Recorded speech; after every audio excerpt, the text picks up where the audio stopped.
What's up, everyone? Welcome to the channel. You are listening to the Logical YouTuber. Now, SmackDown Live. I give this show an A. This show was there was no bad moment in on this show. The only thing that was a problem was the fucking crowd. I don't know what the hell is their problem. The crowd, with the Naomi and Charlotte match, they had a good match. Now, was the match 100% great? No, but they haven't wrestled each other in like a year. So, the chemistry isn't there yet. But I think, but they showed a lot, some pretty good chemistry even for their first time going against each other in like a year or 2 years or so. So I thought that was a really good match, and the crowd was just horrible. The crowd didn't do shit. They barely cheered or anything. I'm like, are you? I'm like, were they all on some type of drugs? Were they all on weed or something? Like they just didn't have no reaction. And then even in the tag team match with American Alpha versus Primo Epico, they had no reaction, no cheering, no booing, no nothing. I'm like, really? So I don't know what's going on with that. But anyways, let's get into the show. First, start off SmackDown. Charlotte is in. She's in the ring, and she basically talks about how, why is she immediately getting a title shot, and she wondered why it didn't happen already. Naomi came out and basically beat up Charlotte Flair, and then Shane McMahon came out, interrupted, and scheduled a non-title match later that night. If Charlotte wins, then she will become the number one contender.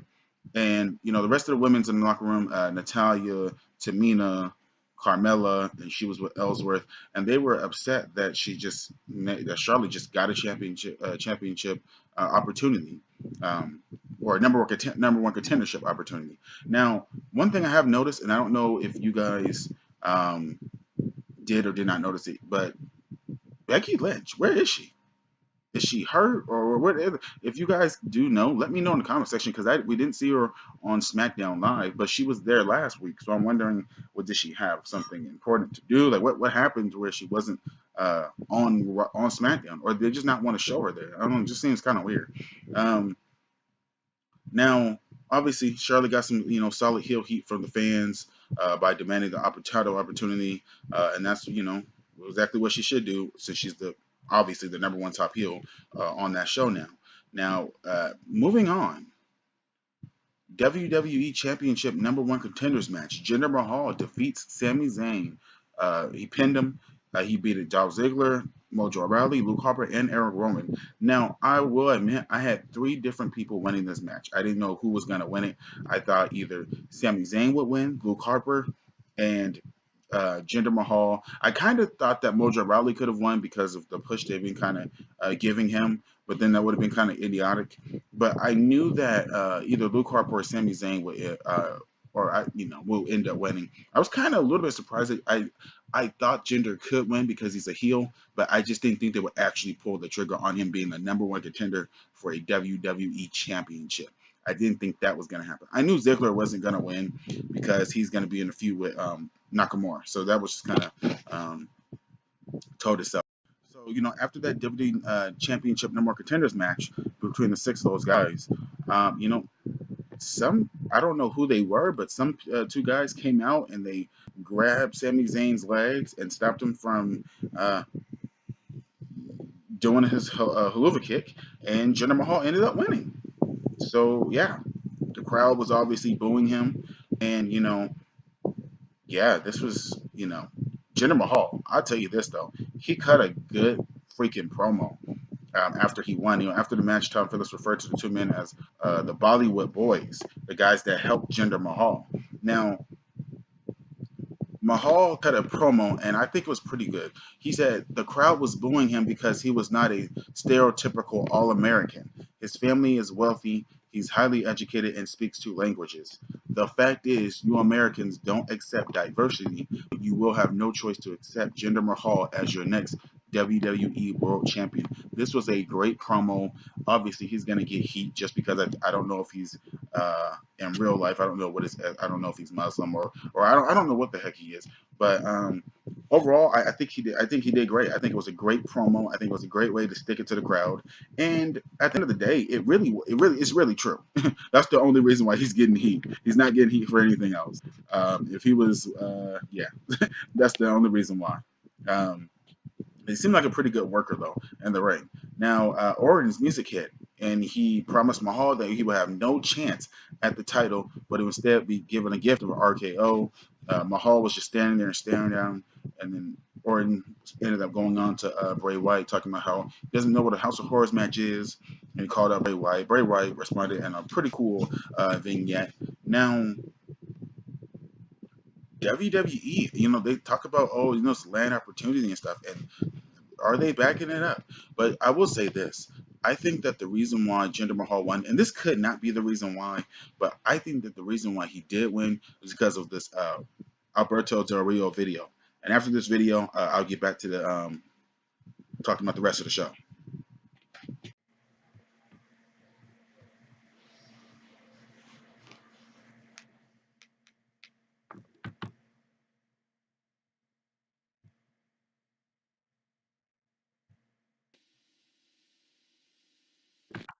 Have enjoyed our restaurant for the past 2 months. Yeah. So listen, I love and please. I hope you guys watch Impact Wrestling. What a great show, right, baby? Yes. What an amazing company, right, baby? No Yes. bullshit. They don't judge you depending on the color of your skin, like in other places. Baby, I still want that. No, I'm not mentioning any names. Impact Wrestling. They don't care if you're brown, white, black. They treat you the same.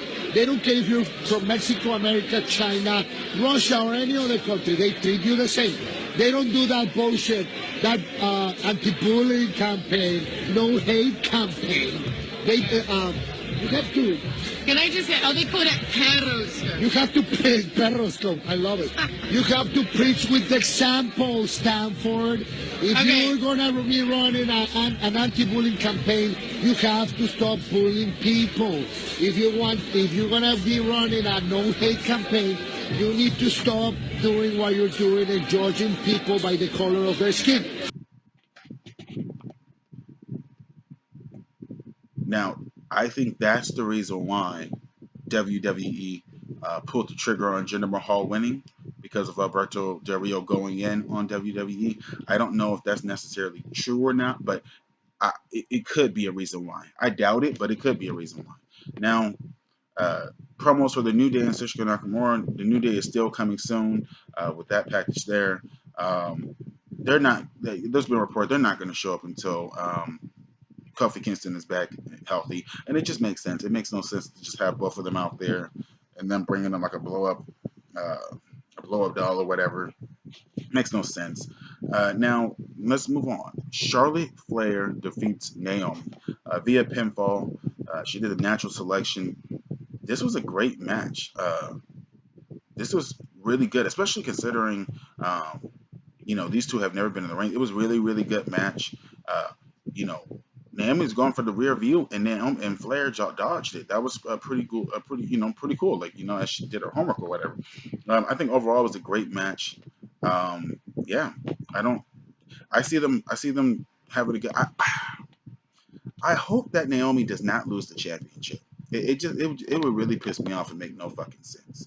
Now you have some people say, "Oh, she only won the championship because it was in her hometown." That's a fucking lie because she already had won the championship at a elimination chamber, getting ready to go into WrestleMania as a champion, and obviously this will be then she'll be fighting at Backlash against Alexa Bliss. I don't know because I'm thinking Alexa Bliss or whoever else who had held the champion. I don't know who she would have, how the feud would have went if she didn't get hurt. So everything kind of changed when she got hurt.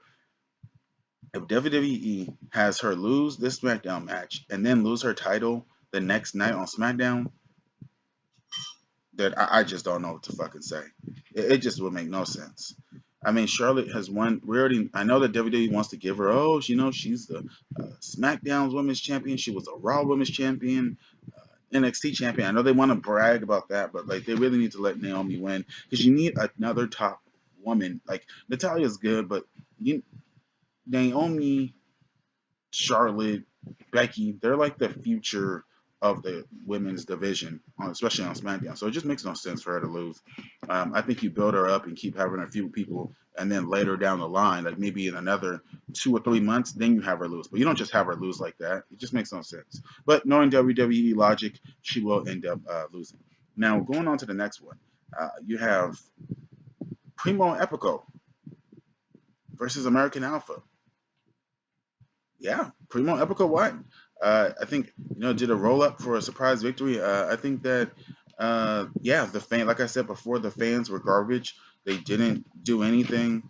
They didn't have the match be interesting. Nothing. It was just yeah. Overall, it was a good match between them. I for my personal opinion, but it's like man, you guys aren't gonna freaking cheer or anything. I'm pretty sure.